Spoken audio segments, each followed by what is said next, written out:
2006년 8월 23일 정오, 오스트리아 빈에서 약 20km 떨어진 작은 마을 슈트라스호프.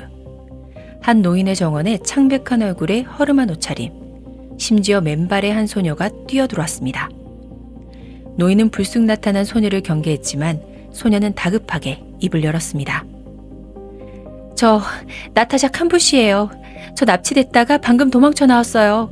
8년 전에 실종됐던 그 애, 저 맞아요. 제발 빨리 경찰 좀 불러주세요.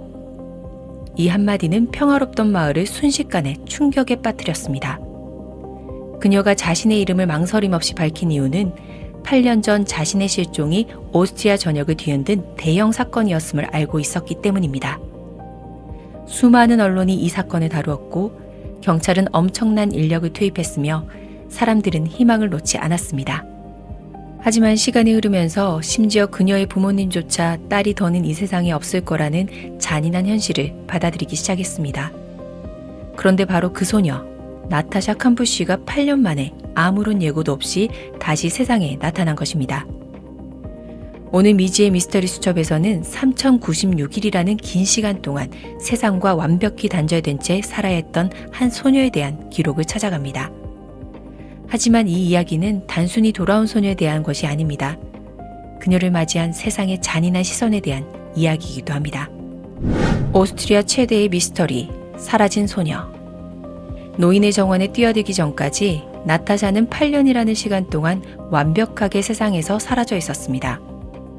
8년 전, 그녀는 겨우 10살의 초등학생이었습니다. 평범한 아침 학교 가던 길에 흔적도 없이 증발해버린 것이죠.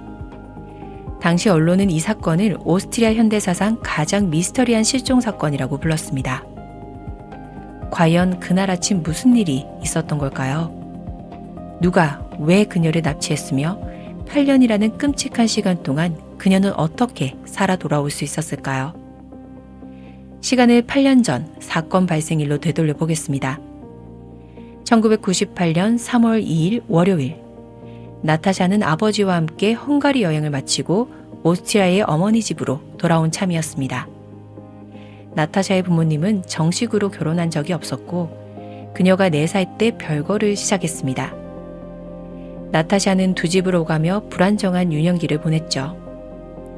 제빵사였던 아버지는 사업이 번창하며 돈을 많이 벌었지만 사생활이 좀 복잡했고 주말마다 어린 딸을 술집에 데려가 밤늦게까지 시간을 보내곤 했습니다. 평일에 함께 지내는 어머니와 어머니의 남자친구 역시 그녀에게 따뜻한 안식처가 되어주진 못했습니다. 사건 당일 아침, 나타샤는 어머니가 골라준 옷이 마음에 들지 않아 말다툼을 벌였습니다. 화가 난 어머니가 데려다 줄까? 아니면 혼자 걸어갈래? 라고 묻자 나타샤는 홧김에 혼자 걸어갈래요 라고 소리치고는 가방을 들고 집을 나섰습니다. 어머니는 창가에 서서 딸의 뒷모습이 멀어지는 것을 걱정스럽게 지켜볼 뿐이었습니다. 학교까지는 걸어서 20분 거리. 길을 걷던 나타샤는 전방에 주차된 흰색 승합차와 그 옆에 서 있는 한 남자를 발견했습니다.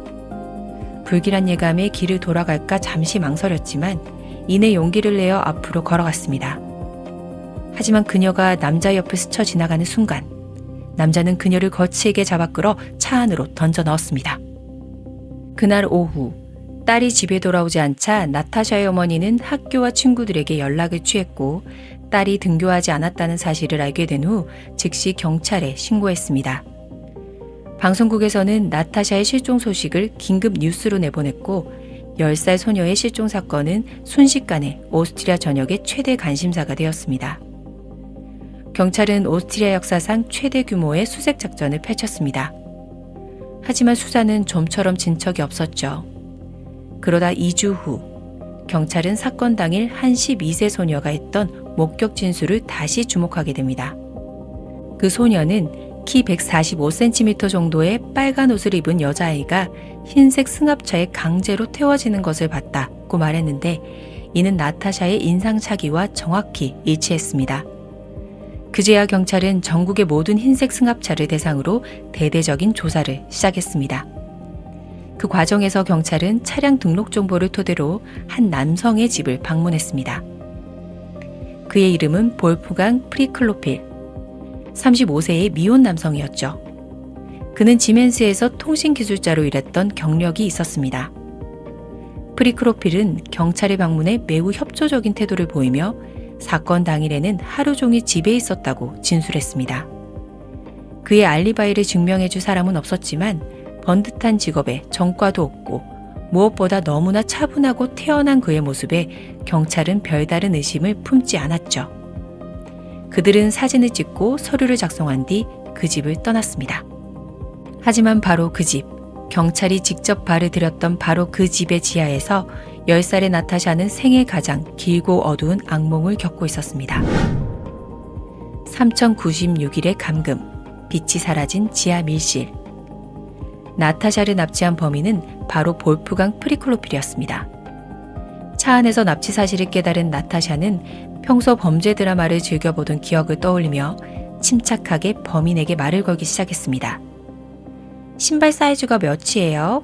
결혼은 했어요? 하지만 프리크로필은 아무런 대답도 하지 않았습니다. 그는 나타샤를 자신의 집으로 데려가 담요로 감싼 채 미리 준비해둔 지하실로 던져 넣었습니다. 그곳은 프리크로필이 4년에 걸쳐 개조한 누구도 찾을 수 없는 비밀 벙커였습니다. 차고 바닥 아래 숨겨진 입구를 통해 좁은 계단을 내려가면 평범한 창고처럼 보이는 공간이 나옵니다. 하지만 그 방구석에 무거운 벽장을 밀면 70cm 높이의 금고가 나타나죠. 그리고 그 금고 뒤에는 150kg 무게의 강철 콘크리트 문으로 막힌 비밀 통로가 숨겨져 있었습니다. 몸을 극도로 웅크려야만 기어 들어갈 수 있는 그 통로 끝에는 이중으로 잠긴 나무 문이 또 있었습니다.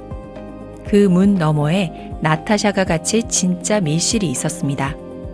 가로 1.8m, 세로 3m, 높이 1.5m, 성인이 허리를 펼 수도 없는 좁은 공간. 그곳에는 세면대와 변기뿐이었고 작은 환풍기 하나가 공기를 순환시키는 유일한 장치였습니다. 무엇보다 그 방은 시멘트와 안면을 사용해 소리가 거의 완벽하게 차단되는 방음시설이었습니다. 칠흑 같은 어둠 속에 홀로 던져진 나타샤는 자신의 옷을 베개 삼아 담요를 뒤집어 쓴 채 환풍기 소리를 들으며 밤새 흐느꼈습니다. 다음날 프리크로필은 매트리스와 전등을 가져다주며 네 부모가 몸값을 내기 거부했어. 넌 버려진 거야. 라는 거짓말을 했습니다. 그는 처음부터 돈을 요구할 생각이 없었습니다. 오직 나타샤의 희망을 꺾고 그녀를 완벽하게 통제하고 싶었을 뿐이었습니다. 그는 자신을 주인님이라고 부르게 하고 말을 할 때는 고개를 숙이고 자신을 쳐다보지 못하게 했습니다.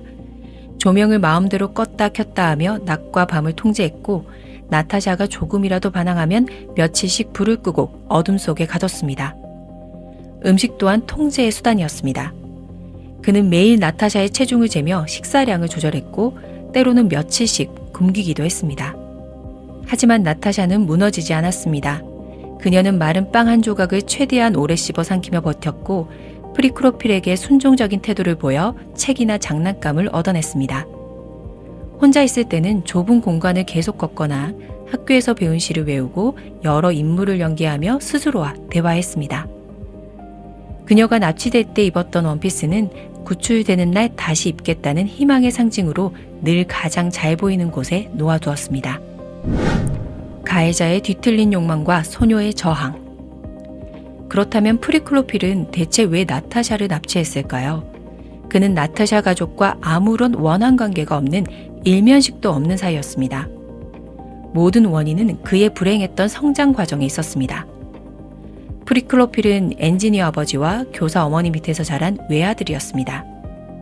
그의 어머니는 아들에게 극도로 엄격했고 병적인 통제욕을 보였습니다. 이런 환경에서 자란 그는 친구 하나 없는 외톨이가 되었습니다. 그는 여성과 관계를 맺고 싶어 하면서도 동시에 버림받을 것을 두려워했습니다. 그는 관계에 있어 절대적인 주도권을 갖길 원했고 현실에서는 그런 여성을 만날 수 없었습니다. 그러던 어느 날 술집에서 아버지와 함께 있던 10살의 나타샤를 발견한 것입니다. 그는 천진난만한 나타샤를 자신이 원하는 대로 조종하고 소유할 수 있는 미완성품이라고 생각했습니다. 그는 나타샤에게 요리와 청소를 가르치고 모든 집안일을 시켰습니다. 그러면서도 집안의 모든 창문은 두꺼운 천으로 가려 외부 세계와의 접촉을 완벽히 차단했죠. 그는 나타샤에게 문과 창문에는 폭탄이 설치되어 있다고 위협했습니다. 그는 심지어 나타샤의 머리카락을 전부 밀어버리기까지 했습니다. 나타샤는 오직 라디오를 통해서만 바깥 세상 소식을 접할 수 있었습니다. 매일 밤 밀실로 돌아오면 라디오를 켜는 것이 그녀의 유일한 낙이었죠. 나타샤에 대한 프리크로필의 통제는 시간이 흐르면서 더욱 악랄해졌습니다. 어린 시절에는 음식으로 통제했고 청소년기에는 잦은 폭력을 행사했습니다. 그리고 그녀가 16살이 된 이후에는 성적인 학대까지 가해졌습니다. 그는 밤마다 나타샤를 자신의 침실로 끌고 갔고 도망치지 못하도록 자신의 손과 나타샤의 손을 묶고 잠이 들었습니다. 하지만 역설적이게도 그는 나타샤와 함께 크리스마스를 축하하고 춤을 가르쳐 주기도 했습니다. 심지어 몇 차례 그녀를 데리고 외출까지 했죠. 많은 사람들은 왜 그때 도움을 요청하지 않았냐고 비난했지만 나타샤는 이렇게 말했습니다. 저는 항상 완벽한 기회를 기다렸어요. 단 한 번의 실패는 영원히 그곳을 나올 수 없게 될지도 모른다는 것을 의미했으니까요. 그러던 어느 날 나타샤는 라디오에서 자신의 실종 사건에 대한 방송을 우연히 듣게 됩니다. 자신의 이름과 가족과 경찰이 여전히 자신을 포기하지 않고 찾고 있다는 목소리를 들은 순간 그녀의 마음속에는 뜨거운 눈물과 함께 단 하나의 결심이 섰습니다. 무슨 수를 써서라도 반드시 여기서 나가야 한다. 세상 밖으로, 그러나 또 다른 감옥. 2006년 8월 23일 정오, 나타샤는 마당에서 승합차를 청소하고 있었습니다. 프리크로필은 바로 옆에서 그녀를 감시했죠. 그때 그의 휴대폰이 울렸습니다. 청소기 소리가 너무 시끄러웠기 때문에 그는 전화를 받으며 몇 미터 떨어진 곳으로 걸어갔습니다. 마당 대문은 열려 있었습니다. 프리크로필이 전화에 정신이 팔린 그 짧은 순간 나타샤는 난생 처음으로 감시에서 벗어났습니다. 그녀는 망설이지 않았습니다. 들고 있던 청소기를 내던지고 뒤도 돌아보지 않은 채 밖으로 뛰쳐나갔습니다. 맨발로 미친 듯이 달린 그녀는 마침내 한 노인의 정원으로 뛰어들어가 도움을 요청했습니다. 경찰이 그녀의 신원을 확인하는 순간 모두가 경악했습니다. 8년간 사라졌던 소녀가 정말로 살아 돌아온 것입니다. 나타샤가 탈출한 것을 알게 된 프리크로필은 즉시 차를 몰고 도주했습니다. 그는 자신의 유일한 친구에게 전화를 걸어 나타샤가 경찰에 발견되었고 자신이 전국에 수배되었다는 사실을 확인했습니다. 그의 세상이 무너져 내린 것입니다. 그날 밤 그는 빈의 한 기차역에 달려오는 열차에 몸을 던져 스스로 목숨을 끊었습니다. 프리크로필의 사망 소식을 들은 나타샤는 눈물을 흘렸습니다. 많은 사람들이 이 모습을 이해하지 못했습니다. 자신에게 씻을 수 없는 죄를 저지른 가해자의 죽음에 눈물을 흘리는 피해자. 하지만 10살부터 18살까지 좋든 싫든 그는 그녀의 세상의 전부였고 유일한 말상대였습니다. 자신 때문에 그가 죽음을 선택했다는 사실에 그녀는 복잡한 감정을 느꼈던 것입니다. 하지만 이 한 방울의 눈물은 그녀를 향한 대중의 잔인한 공격의 빌미가 되었습니다. 사람들은 그녀가 스톡홀름 증후군에 빠졌다고 비난했습니다. 장기간 통제당하며 가해자에게 감정적으로 동화되었다는 것이죠. 하지만 나타샤는 단호하게 말했습니다. 저는 그가 누구인지 무슨 짓을 했는지 명확히 알고 있어요. 제가 순종했던 것은 동정이 아니라 오직 살아남기 위한 생존 전략이었을 뿐입니다. 구출 후 대중 앞에 선 나타샤는 나이보다 훨씬 성숙하고 냉철했으며 놀라울 정도로 유창한 언변을 구사했습니다. 이는 그녀가 8년간의 감금 생활 동안 세상과 단절되지 않기 위해 끊임없이 책을 읽고 라디오를 듣고 혼자서 말하는 연습을 하며 스스로를 단련한 결과였습니다. 그녀는 온몸의 멍과 상처를 감추고 가장 의연한 모습으로 세상 앞에 섰습니다. 하지만 세상은 그런 그녀를 이해하지 못했습니다. 사람들은 연약한 피해자의 모습을 기대했지만 눈앞의 나타샤는 너무나도 강인했기 때문입니다. 인터넷에는 온갖 음모론이 퍼져나갔습니다. 그녀가 프리크로필과 아이를 낳았고 그 아이를 살해했다는 헛소문이 돌았고 길거리에서 그녀를 향해 아기살인자라고 욕하는 사람까지 있었습니다. 세상은 그녀가 보여주길 원하는 모습이 아니면 그녀의 고통을 믿어주지 않았습니다. 하지만 상처 입은 사람이 모두 대중 앞에서 눈물을 쏟아내야 하는 것은 아닙니다. 어떤 사람들은 가장 무거운 슬픔을 가장 평온한 표정 뒤에 숨기기도 합니다. 나타샤의 강인함은 비난이 아닌 이해와 존중을 받아야 마땅했습니다. 훗날 나타샤를 8년간 가뒀던 그 집은 법원의 판결에 따라 그녀의 소유가 되었습니다. 나타샤는 모두의 예상을 깨고 그 집에 들어가 살기로 결정했습니다. 그녀에게 그 집은 고통의 상징일 뿐만 아니라 자신이 어둠을 이겨내고 다시 일어선 역사의 현장이기도 했습니다. 그녀는 그 집이 사람들의 가십거리가 되거나 범죄 관광지가 되는 것을 원치 않았습니다. 나타샤는 자신의 이야기를 담은 책 3096일을 출간했고 이 책은 영화로도 만들어져 전 세계적인 반향을 일으켰습니다.